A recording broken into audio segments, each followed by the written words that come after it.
Hello दोस्तों, कैसे हो आप सभी। आई होप आप सभी बहुत अच्छे होंगे और आपका स्वागत है अंशु की सुनो चैनल पर। तो आज मैं पढ़ाने वाली हूँ एक छोटा सा टॉपिक जिसका नाम है बौद्ध स्थापत्य कला, क्योंकि इससे इस वाले स्ट्रक्चर को आपको दिखाई दे रहा होगा। ये स्ट्रक्चर इतना अच्छा तो बना नहीं है, आर्ट इतनी अच्छी नहीं है, लेकिन फिर भी समझने के लिए इतना काफ़ी है। तो आपको दिखाई दे रहा होगा, इससे ही काफ़ी सारे क्वेश्चन बन जाते हैं और आए हुए हैं एग्जाम में। तो इस स्ट्रक्चर को आपको देख के आज ये भी समझ आ जाएगा। जैसे हम पढ़ते हैं ना, मेधी मेधी से क्वेश्चन आया था एक बार कि मेधी क्या है, तो हमें समझ नहीं आता कि आखिर मेधी क्या है, क्योंकि थ्योरी में लिखा रहता है तो हम अच्छे से समझ नहीं पाते। तो स्ट्रक्चर को अगर हम देख लेंगे तो हमें पता चल जाएगा। तो चलिए शुरू करते हैं। बौद्ध स्थापत्य कला, इससे काफ़ी बार क्वेश्चन बन जाते हैं। ठीक है, तो देखिए ये है कि अजातशत्रु के समय में बुद्ध के शरीर की राख को 8 स्थानों पर रखकर स्तूप के निर्माण किए गए थे। तो अगर क्वेश्चन आए कि 8 स्थानों पे, या अजातशत्रु के समय कितने स्थानों पे रखी थी, 8 स्थानों पे रखी थी। जो बुद्ध थे उनके शरीर की जो राख थी 8 स्थानों पे रखी थी। किसके समय? अजातशत्रु के समय में। अब देखिए, जो बौद्ध स्थापत्य कला का स्वर्णकाल बोला जाता है वो किसको कहा जाता है? शुंग वंश और सातवाहन वंश को, क्योंकि मौर्य वंश के बाद शुंग वंश आया, शुंग वंश के बाद सातवाहन वंश आया। तो शुंग वंश और सातवाहन वंश को बौद्ध स्थापत्य कला का हम स्वर्णकाल बोलते हैं। अब देखिए, ये जो आपको दिखाई दे रहा है ये स्तूप का स्ट्रक्चर है। इससे पहले आपको ये देखना पड़ेगा। इसमें देखिए बौद्ध स्थापत्य कला में आखिर क्या क्या चीज़ें होती हैं। बौद्ध स्थापत्य कला में 4 चीज़ें होती हैं। एक तो होता है स्तूप, एक होता है चैत्य, एक होता है विहार और एक होता है स्तंभलेख। तो बौद्ध स्थापत्य कला के अंदर मात्र ये 4 ही चीज़ें होती हैं। अब देखो, स्तूप क्या है? ये एक मिट्टी का ढेर जैसा होता है, या मिट्टी का टीला कह लो। और इसमें क्या होते हैं? बौद्ध मत का ये सबसे पवित्र स्थल कहा जाता है। ठीक है। स्तूप क्या है? अगर आपसे कहा जाए बौद्ध मत का सबसे पवित्र स्थल क्या है, आपको ये 4 ऑप्शन दिए जाएंगे, स्तूप, चैत्य, विहार, स्तंभलेख। तो इसमें सबसे पवित्र स्थल है स्तूप। तो बौद्ध मत के अंदर सबसे पवित्र स्थल स्तूप को माना जाता है, और ये एक मिट्टी का ढेर या मिट्टी का टीला होता है। अब चैत्य क्या है? चैत्य है पूजा का स्थान। ये क्वेश्चन भी बना हुआ है। तो बौद्ध मत में पूजा के स्थान को क्या कहते हैं? चैत्य कहते हैं। और सबसे पवित्र स्थल है स्तूप। और निवास कहाँ करते हैं? जो बौद्ध होते हैं वो निवास करते हैं विहार के अंदर।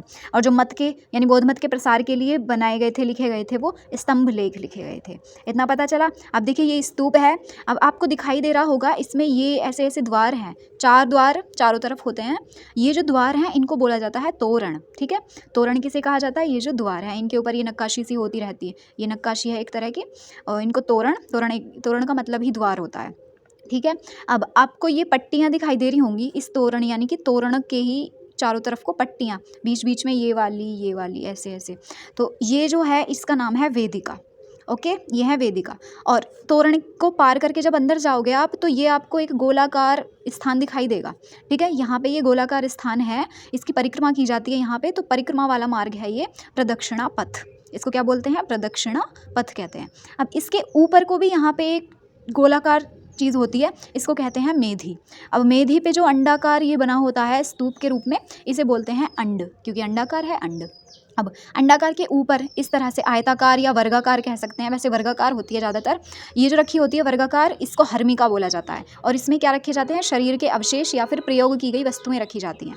ठीक है, इसमें हर्मिका में शरीर के अवशेष या प्रयोग की गई वस्तुएं रखी जाती हैं, और यही इस पूरे स्तूप का सबसे पवित्रतम भाग होता है। अगर क्वेश्चन आए कि स्तूप का सबसे पवित्रतम भाग क्या है, तो उसका नाम है हर्मिका। ओके, अब आपको यहाँ ऊपर की तरफ एक डंडी सी दिखाई दे रही होगी। अब इस डंडी को कहते हैं यष्टि। ठीक है, इसको क्या बोलते हैं? यष्टि। अब इस डंडी के अंदर चक्र लगे हैं।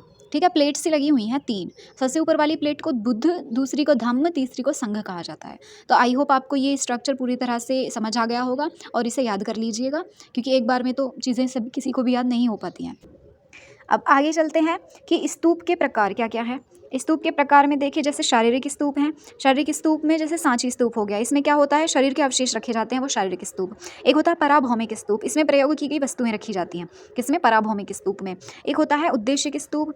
ये उद्देशिक स्तूप का प्रकार है श्रावस्ती में। इसमें क्या है? महात्मा बुद्ध प्रचार के लिए जिन जिन स्थानों पे गए वहाँ स्तूप बना दिए गए, उन्हें कहते हैं उद्देशिक स्तूप। एक होता है संकल्पित स्तूप, जिन्होंने बौद्ध मत अपना लिया या जिनको बहुत ज़्यादा श्रद्धा है, उनके द्वारा जो निर्माण किए जाते हैं स्तूप, उनको कहते हैं संकल्पित स्तूप। ठीक है, स्वयं की श्रद्धा द्वारा बनाए गए। अब देखिए कुछ छोटे से पॉइंट, थोड़े थोड़े पॉइंट देख लीजिए। अब जैसे है सांची स्तूप है। सांची स्तूप के बारे में आपको क्या याद रखना होगा? सांची स्तूप के बारे में आपको याद रखना होगा कि पहली बात तो ये मध्य प्रदेश में है, दूसरी बात पक्की ईंटों से बना हुआ है, तीसरी चीज़ सांची स्तूप का निर्माण किसने कराया, बहुत बार आया हुआ क्वेश्चन है, अशोक, ठीक है, सम्राट अशोक ने सांची स्तूप का निर्माण कराया था। और पुनर्निर्माण की बात की जाए तो ये पुष्यमित्र शुंग ने कराया था, ठीक है। अब इससे भी ज़्यादा इंपॉर्टेंट क्वेश्चन कि सांची स्तूप में संपन्नता की देवी को क्या कहा जाता है। तो संपन्नता की देवी जो है ना, वहाँ गजलक्ष्मी की मूर्ति है, उनको संपन्नता की देवी के रूप में जाना जाता है। और फल फूल की देवी के रूप में वहाँ शालभंजिका, ठीक है। तो संपन्नता की देवी गजलक्ष्मी की मूर्ति और फल फूल की देवी है शालभंजिका। और यहाँ पे नाग का चित्रांकन भी है, इसमें मेधी भी है और इसके अंदर 2 प्रदक्षिणा पथ हैं। अभी प्रदक्षिणा पथ हमने देखा था क्या है, ये गोलाकार जिसमें परिक्रमा लगाते हैं वो प्रदक्षिणा पथ है। तो इसके अंदर सांची स्तूप के अंदर 2 प्रदक्षिणा पथ है। अब चलते हैं धमेख स्तूप पर। धमेख स्तूप ये है सारनाथ के अंदर, सारनाथ का हमारे उत्तर प्रदेश में। इसका निर्माण भी सम्राट अशोक ने कराया था, ये गुप्त काल में इसका पुनर्निर्माण हुआ है, ठीक है। अब देखेंगे ये क्या है, धम्म चक्र प्रवर्तन का प्रतीक है। धमेख स्तूप किसका प्रतीक है, धम्म चक्र प्रवर्तन का प्रतीक है। और प्रथम उपदेश वाले स्थान पर यह धमेख स्तूप बनाया गया, क्योंकि सारनाथ में गौतम बुद्ध ने पहला उपदेश दिया था। ओके, आगे चलते हैं भरहूत स्तूप। भरहूत स्तूप है मध्य प्रदेश के अंदर और इसका निर्माण किसने कराया, इसका निर्माण भी अशोक ने ही कराया है। तीनों अब तक जो स्तूप आए हैं उनका निर्माण सम्राट अशोक ने ही कराया है। यहाँ पे किसकी मूर्तियाँ हैं, यहाँ पे यक्ष और यक्षिणी की मूर्तियाँ हैं। तो क्वेश्चन क्या बन सकता है, जो हमने अभी पीछे पढ़ा था कौन सा सांची स्तूप, उसमें एक तो थी गजलक्ष्मी की मूर्ति, एक थी शालभंजिका जो फल फूल की देवी थी, वो कहाँ है, सांची स्तूप के अंदर। और ये जो है भरहूत स्तूप, इसमें यक्ष यक्षिणी की मूर्तियाँ हैं। और ये जो है ना वर्तमान में एक तरह से नष्ट हो चुका है, केवल अवशेष के रूप में प्राप्त है। इसको इंडियन म्यूजियम ऑफ कोलकाता में इसे रखा गया है, ठीक है। तो वर्तमान समय में ये नष्ट हो चुका है। अब कुछ और स्तूप देख लेते हैं जिनके बस हमें स्थान पूछे जा सकते हैं। जैसे अमरावती स्तूप कहाँ है, यह है आंध्र प्रदेश में, ये भी अवशेष के रूप में ही है। एक है भाजा स्तूप, ये बिहार के अंदर है। और धर्मराजी का स्तूप ये है तक्षशिला के अंदर। तो ये थी आपकी आज की वीडियो, आपको कैसी लगी ज़रूर बताइएगा। और वीडियो को लाइक करें, शेयर करें एंड चैनल को सब्सक्राइब करें। वीडियो को पूरा देखने के लिए बहुत बहुत धन्यवाद। Okay, bye bye.